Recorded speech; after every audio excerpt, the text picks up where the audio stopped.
25 তারিখে ইনশাআল্লাহ আপনাদের দয়া আল্লাহর রহমতে আমি দেশে ফিরে যাব। কিন্তু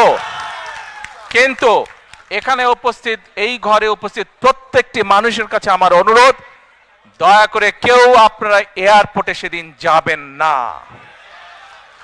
দয়া করে কেউ আপনারা এয়ারপোর্টে যাবেন না আপনারা, কারণ এয়ারপোর্টে গেলে একটি হট্টগোল তৈরি হবে এবং মানুষ জানবে যে এরা সব বাংলাদেশি এবং দেশের সুনাম নষ্ট হবে, দলের সুনাম নষ্ট হবে।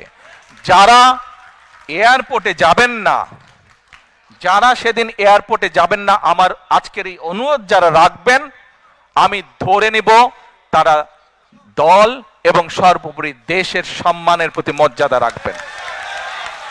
আর আমার মানা করা সত্ত্বেও, আমার অনুরোধ করার পরেও যারা যাবেন, আমি ধরে নিতে বাধ্য হব যারা ব্যক্তিগত স্বার্থের জন্য সেখানে গিয়েছেন। কাজেই আপনাদের কাছে বিনীত অনুরোধ রেখে আমার বক্তব্য শেষ করছি। সেই 1.5 মিনিটের ভিডিওটির দেখার অনুরোধ করছি। প্রিয় ভাই বোনেরা, সকলের কাছে দোয়া চেয়ে যাচ্ছি, আপনারা দয়া করে দোয়া করবেন, দেশনেত্রী খালেদা জিয়ার জন্য দোয়া করবেন। আপনাদের সামনে যে পরিকল্পনা তুলে ধরেছি, আল্লাহ যাতে আমাকে তৌফিক দেন দেশ এবং দেশের মানুষের জন্য সেই কাজগুলো যাতে সম্পূর্ণ করতে পারে। আল্লাহ হাফেজ। বাংলাদেশ জিন্দাবাদ, বাংলাদেশ জাতীয়তাবাদী দল জিন্দাবাদ। আসসালামু আলাইকুম।